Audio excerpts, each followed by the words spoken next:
Brush off your Pip Boys, open up a Nuka-Cola, and prepare to dive into the wasteland. Fallout has finally arrived on Prime Video after a long wait. Whether you're a seasoned survivor of the Barren Lands or it's your first time facing the Rads, this series is a must-watch. All episodes are dropping at once on Prime Video, perfect for a binge-watching weekend.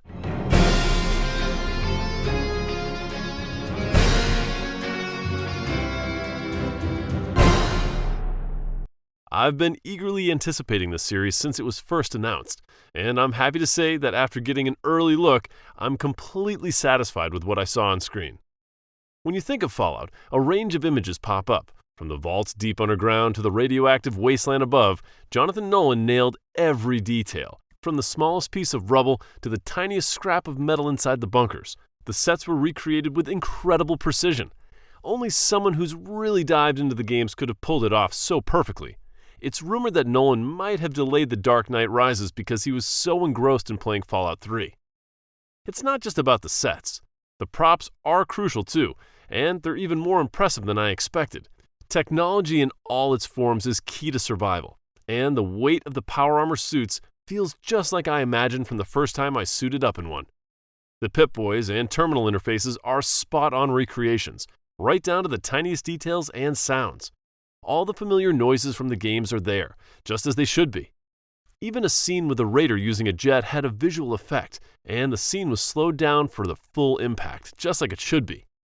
What really stood out to me was the use of real-life locations for many stunning shots in the desert. They went all the way to remote coastlines in Namibia that had never been filmed before. Even though the vaults were built on sound stages, the quality is excellent. We've seen glimpses of Red Rocket Fueling Station and a super-duper mart from a distance before, and both looked fantastic. Ella Purnell's journey as Lucy closely mirrors what players often experience, starting out optimistic and well-meaning, only to face the brutal realities of the wasteland. Step back? Not on her watch, even if it means letting feral ghouls roam free and then having to take one down to save herself. Her charisma, at least in terms of game skills, gets tested and fails more than once. But she's resourceful, finding ways around obstacles to accomplish her mission more than once. Goggins has been shining for a long time, and I genuinely think this series could elevate him even further. I'm still undecided on which version of him I prefer, human or ghoul. Cooper Howard reminds me of the movie stars from the 40s and 50s who got typecasted and were closely associated with their characters. One misstep, like being a spokesperson for Vault-Tec, derails his whole career as he becomes linked with the end of the world. Another key player is Aaron Moden as Maximus, a squire in the Brotherhood of Steel. He crosses paths with Lucy multiple times, and his tragic past could have been delved into more deeply. It's reminiscent of Din Djarin's childhood experience with the Mandalorians, but the biggest difference is that Maximus sees through the Brotherhood and disagrees with their beliefs. While all three characters face challenges, Maximus's story is the one I find most sympathetic. NPCs, non-playable characters, are just as crucial as the main characters, as they highlight the quirks of the wasteland and inject some much-needed humor.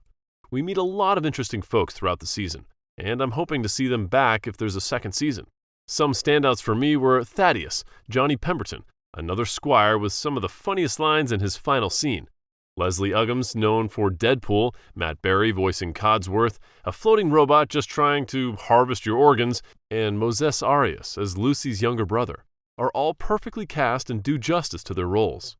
I don't have all the character names on hand, but the ghouls, both feral and not feral, were as scary as they come.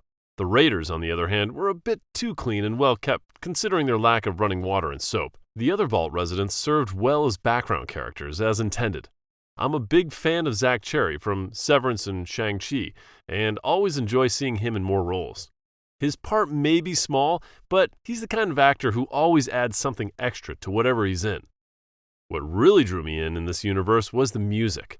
Old-timey tracks that could have been on vintage records. Having a radio built into the Pip Boys was a highlight, letting me navigate the wasteland of classics from Marty Robbins, Andrews Sisters, the Ink Spots, and Nat King Cole. But it's not just the familiar tunes that caught my ear, it's also the score by the legendary composer Ramin Djawadi. As a teenager, I had the Iron Man score saved on my iTunes, and later on, I found myself humming the iconic Game of Thrones theme. I still do. The music, as mentioned above, was spot on. It gave me more than I had asked and included some radio action.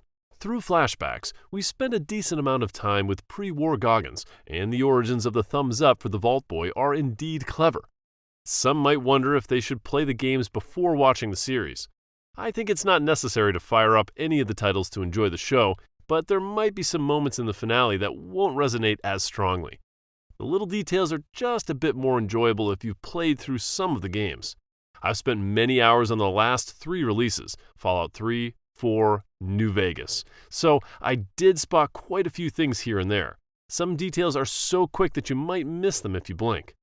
Fallout has always blended humor, darkness, and absurdity, and the show manages to balance them really well. It doesn't undermine serious moments with bad jokes, but it also doesn't miss a chance to make you laugh. The series is full of characters with hidden agendas and many secrets waiting to be uncovered. From the start, there's a clear quest laid out with obstacles that send Lucy on side missions before her final showdown in the finale. If you're familiar with any of the games, you'll recognize that this mirrors what happens in the main quest lines. The only thing that might be off, and this is just a cheeky nod for those in the know, is that there's no looting of corpses in the Super Duper Mart. Overall, I'm incredibly satisfied with what I was so impatiently waiting for. The only thing that baffles me about the show is the choice of releasing all episodes at once. Each episode starts with a previously on segment bringing the viewer up to speed, and almost every episode ends with a bombshell that would have made for some interesting discussions if it was in a weekly format. I do recall that the first season of The Boys released all at once, and then the following seasons all started with a few episodes, then the rest came out weekly. The finale left me with a few more questions than answers, and I hope to hear of a season 2 order soon, as I already have theories and excitement about where the story can pick back up. What do you think about the series? Write down in the comments below. Until next time, bye!